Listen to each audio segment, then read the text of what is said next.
What is up, you guys? Ito nga tayo ngayon nag-i-stretching habang naghihintay sa ibang player kasi nga daw ay mayroon silang activity sa school kaya yung iba is na late.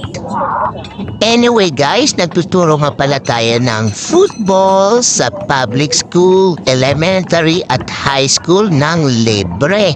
At kung gusto niyo suportahan itong ginagawa ko, please like and share my video.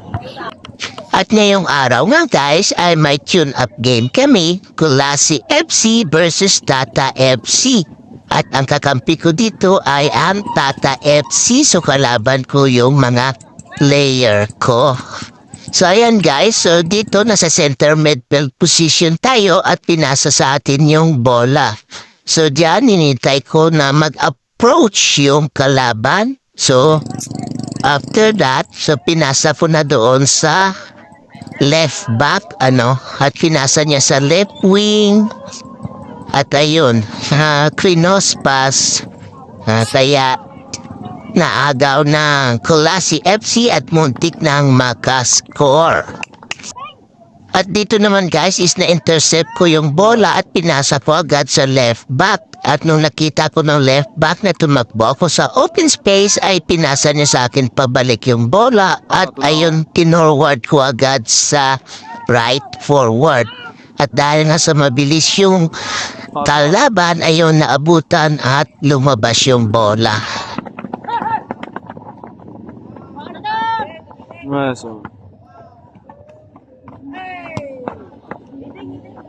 At dito naman is na-intercept naman natin yung bola sa gitna at nakita ko agad na mayroong open space sa backline ng kalaban kaya sininyasan ko yung left forward na tumakbo na dun sa open space at pinasa ko sa kanya.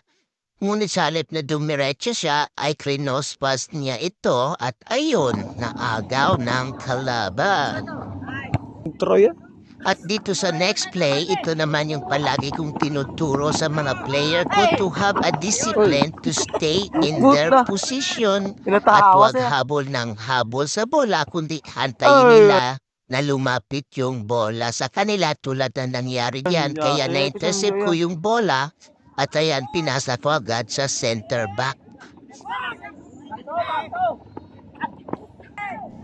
Guys, isang attribute ng isang magaling na midfield is pagiging observant sa paligid at para matulungan niya yung kakampi niya na magdesisyon. At dito nga nakita ko na open na sa gilid kaya sinabihan ko na ipasa na sa left forward.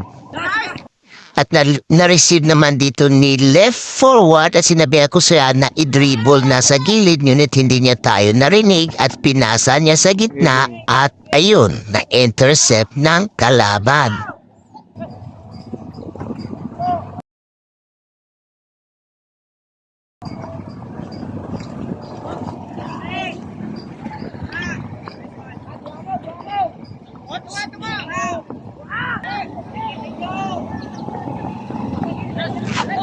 At dito naman is na-intercept natin yung bola sa gitna at nakita ko agad dito si right forward na tumatakbo kaya pinasa ko na sa kanya at dito nga is muntikan ng makascore si left forward.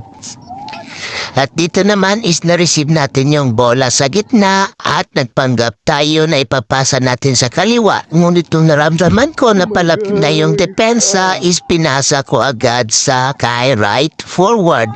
At dito nga is muntik na naman kaming makascore.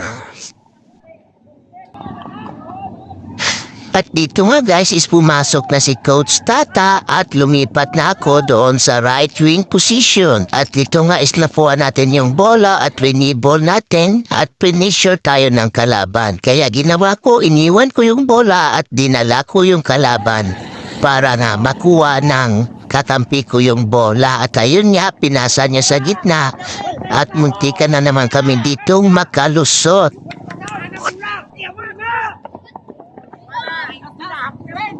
At dito nung napansin ko na na-receive ng kakampi ko yung bola sa gitna, so minintain ko lang yung position ko sa gilid at pinaalam ko sa kanya na nandun lang ako sa gilid.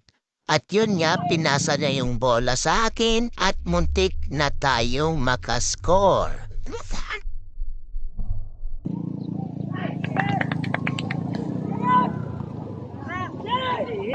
At ito pa guys, yung isa sa pinakamahalagang attribute na kailangan matutunan ng players na kapag natumba ka is wag na wag mong itutukod yung iyong kamay. Kung hindi, mag-roll ka para hindi ka masaktan at instinctively guys, diyan patumba na tayo kaya nag-roll na lang ako at parang walang nangyari.